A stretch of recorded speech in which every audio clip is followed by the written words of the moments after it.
Aujourd'hui, nous allons parler des 10 pires aliments qui causent la démence. Nous devons également comprendre certains des mécanismes qui conduisent à la progression de la démence, afin de pouvoir comprendre ce que les aliments ont à voir avec elle. La démence est un ensemble de symptômes qui touchent les fonctions cérébrales. Elle progresse très rapidement avec l'âge. Entre 60 et 65 ans, près de 2 personnes sur 100 sont touchées par une dégénérescence cérébrale. À 85 ans, c'est 11,6%.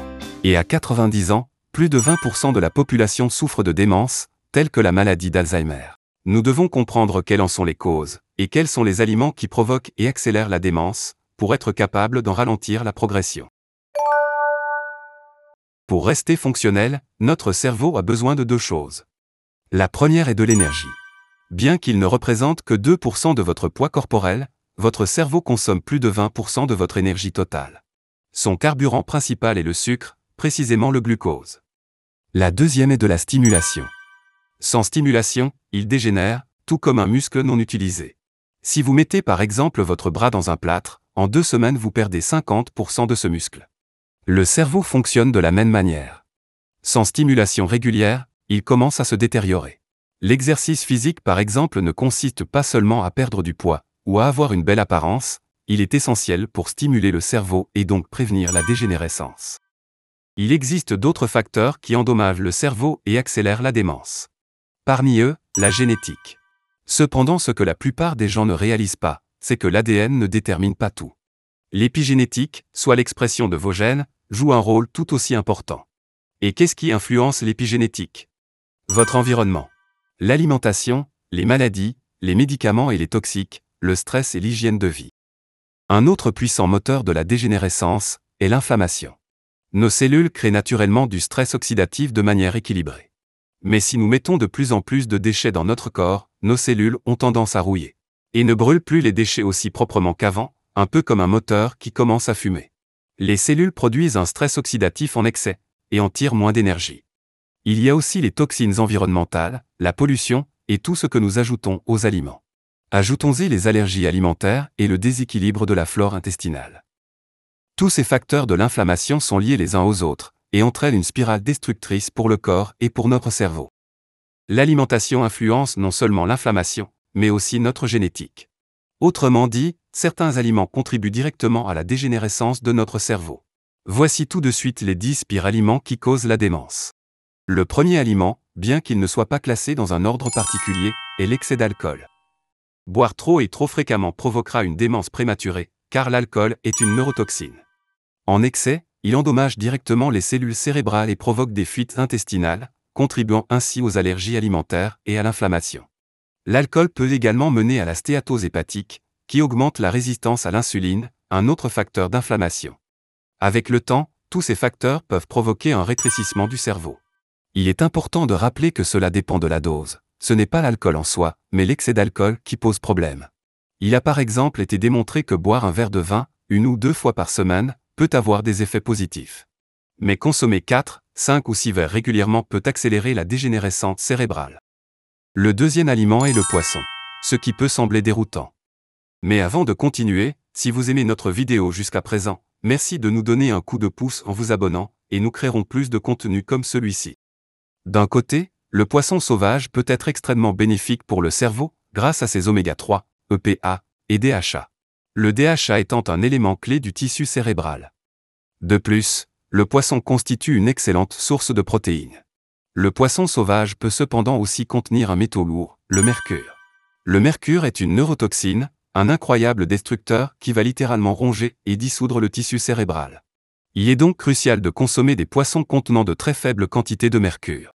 Les grandes quantités de mercure se trouvent dans les poissons prédateurs, qui mangent d'autres poissons et dans lesquels le mercure s'accumule. Il faut donc éviter les gros poissons comme l'espadon et le thon, qui en plus de cela vivent longtemps, donc accumulent encore davantage de mercure. Quels poissons devriez-vous donc consommer? Des petits poissons comme la sardine, le hareng, le maquereau, ou encore des poissons plats comme la sole et la morue. Mais si vous achetez du poisson en supermarché, vous allez trouver uniquement du poisson d'élevage. Pour réduire les coûts, les poissons sont majoritairement nourris avec des aliments de très mauvaise qualité, auxquels on peut avoir rajouté des hormones, des antibiotiques et des colorants artificiels. Le troisième aliment nocif pour le cerveau sont les glucides raffinés. Les glucides raffinés désignent les sucres transformés, dont les fibres naturelles ont été éliminées. Et nous devons vraiment comprendre de quoi il s'agit, parce que nous n'entendons malheureusement parler que du sucre ajouté. Nous savons maintenant tous qu'il faut regarder les étiquettes des produits et éviter le sucre ajouté. Le sucre ajouté peut être le sucre blanc, mais aussi le miel, l'agave ou le sirop de maïs à haute teneur en fructose. Ces sucres transformés sont composés d'une molécule de glucose et d'une molécule de fructose. Le glucose va augmenter rapidement la glycémie. Le fructose, lui, n'est pas appelé sucre sanguin, car il doit passer par le foie pour être traité. Il va provoquer, lui, une stéatose hépatique. Et savez-vous ce que cela veut dire? Qu'il agit comme l'alcool. Par contre, à l'inverse de l'alcool, il n'y a pas de limite à la quantité de sucre qu'une personne peut manger. Et nous en donnons même à nos enfants. C'est pourquoi les enfants peuvent maintenant souffrir à un très jeune âge de foie gras. C'est-à-dire que leur foie aura accumulé autant de graisse qu'un adulte qui consomme régulièrement de l'alcool. Qu'est-ce que nous faisons alors?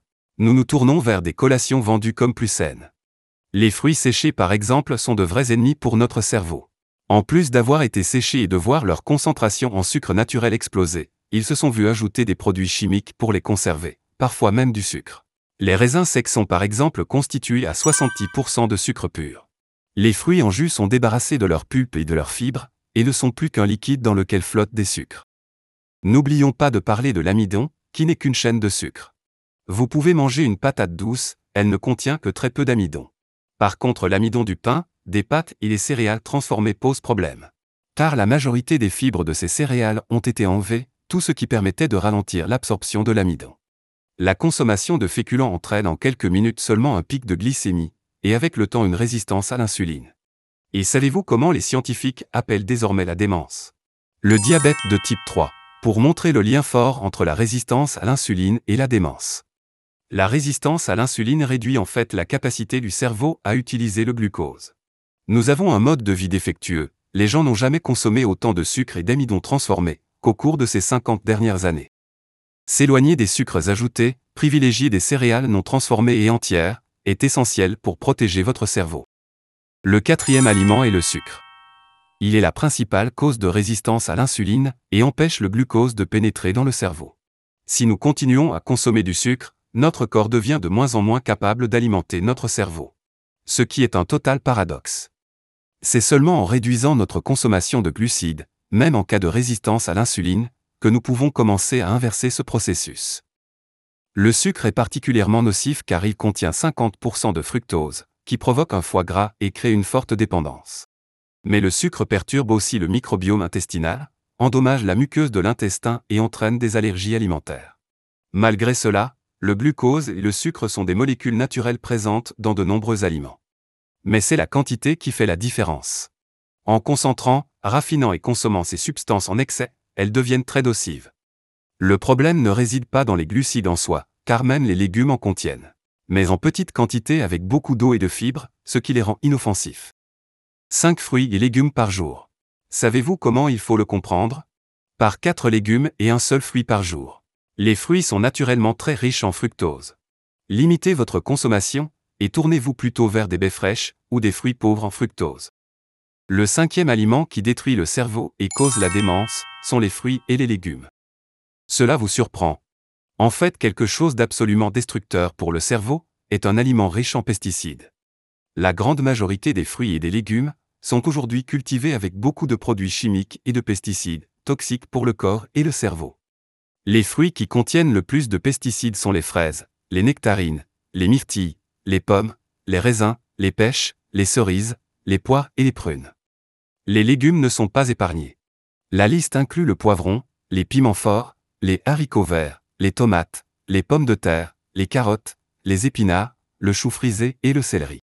On entend beaucoup qu'il vaut mieux manger des fruits et légumes avec pesticides que pas du tout. Eh bien, c'est seulement le cas pour les personnes qui ont une forte tolérance aux toxines. Les personnes qui ont un système gastro-intestinal et un foie solide pourront dans une certaine mesure décomposer ces pesticides. Mais pour tous ceux qui ont un microbiome déséquilibré, ces toxines peuvent être beaucoup plus nocives.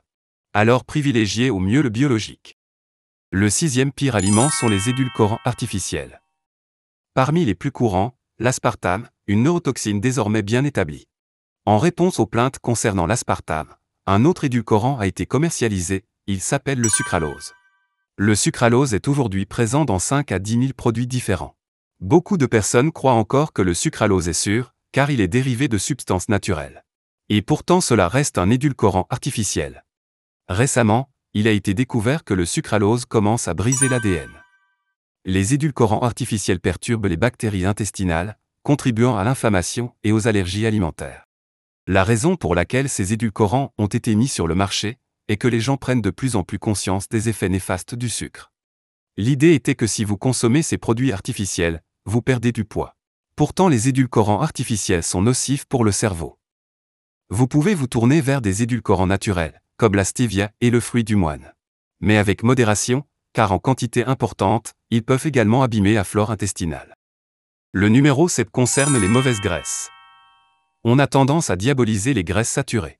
En réalité, les graisses saturées sont très stables et peuvent être consommées sans danger, offrant une source d'énergie stable sans provoquer d'inflammation. Il s'agit du beurre, du saindoux, du fromage, de la crème ou de la graisse de canard. Les véritables mauvaises graisses sont celles qui sont endommagées, ce sont les graisses trans. Comme elles sont reconnues pour être très nocives, on nous recommande de les remplacer par des huiles végétales, qui sont en réalité des huiles de graines, de céréales et de légumineuses. Le problème avec ces huiles est leur teneur excessive en oméga 6. Les oméga 6 en petite quantité sont bénéfiques. Mais nous en consommons aujourd'hui 20 fois plus que nécessaire, principalement à cause de ces huiles. Pire encore, le traitement de ces huiles nécessite des températures et des pressions élevées, ainsi que des produits chimiques. Ce qui endommage et oxyde les huiles, créant ainsi une source d'oxydation excessive et de radicaux libres. Le numéro 8 est quelque chose qui accroît les sensibilités alimentaires, la lectine. La lectine est une protéine végétale qui se trouve en faible quantité dans l'aubergine, le poivron, la tomate et la pomme de terre. Mais aussi dans des céréales, telles que le seigle, l'orge ou le riz. Parmi elles, le blé moderne qui est particulièrement problématique car il est fortement transformé et hybridé. Le blé moderne n'est plus vraiment un aliment, c'est un produit transformé et une source majeure de gluten, auquel de nombreuses personnes sont sensibles. L'intestin est le deuxième cerveau de notre corps. Si nous perturbons les bactéries intestinales et endommageons cette protection du mucus, nous obtenons des fuites intestinales. Toutes sortes de choses commencent à s'infiltrer, à entrer dans la circulation sanguine. La conséquence de substances nocives dans le sang est une inflammation au niveau du cerveau et une accélération du développement de la démence. Les aliments qui contiennent de la lectine ne sont pas pour autant de mauvais aliments pour tout le monde. Pour certaines personnes, il est crucial de les éviter, mais avec un microbiome rétabli et un intestin sain, il est possible de réduire ou d'éliminer ces problèmes. Le numéro 9 concerne l'excès de caféine. À faible dose, la caféine peut offrir des avantages notables, comme une meilleure concentration et un coup de boost énergétique. Cependant, si vous augmentez les doses, si vous commencez à en dépendre pour rester éveillé ou pour réaliser une tâche. Par exemple, lorsque vous passez de 2 à 4, 5, 6 voire 10 tasses de café par jour, la caféine va devenir un facteur de stress majeur. Une telle consommation stimule les hormones de stress, ce qui peut inhiber la production de mélatonine, l'hormone régulatrice du sommeil et du rythme circadien. Le numéro 10 sont les additifs alimentaires. Ces substances sont ajoutées pour améliorer l'apparence ou la texture des aliments. Parmi eux, on trouve les colorants et arômes artificiels, ainsi que de nombreux autres additifs, utilisés pour modifier la texture et éviter que les ingrédients ne se séparent. Les conservateurs posent également problème. Ces substances vont s'attaquer directement aux organes, à l'intestin et toucher au cerveau en agissant sur les productions d'hormones. On les retrouve dans presque tous les aliments industriels transformés. Les gâteaux, les biscuits, les bonbons, les plats préparés, les glaces ou encore les dentifrices. Il est frappant de constater que les aliments transformés peuvent être si peu appétissants, que même les moisissures les évitent. Est-ce vraiment cette nourriture que vous souhaitez offrir à votre corps ? Adopter une alimentation basée sur des produits non transformés et naturels permet de protéger votre corps de maladies graves. En faisant des choix alimentaires éclairés, vous investissez dans votre bien-être et votre vitalité à long terme. Alors adoptez des habitudes saines pour retrouver une vie saine. Ensemble vieillissons mieux. Si vous avez trouvé cette vidéo utile, mettez un pouce levé, abonnez-vous et partagez ces précieuses informations autour de vous. En attendant de vous retrouver avec d'autres conseils pour mieux vieillir, prenez soin de vous et restez en bonne santé.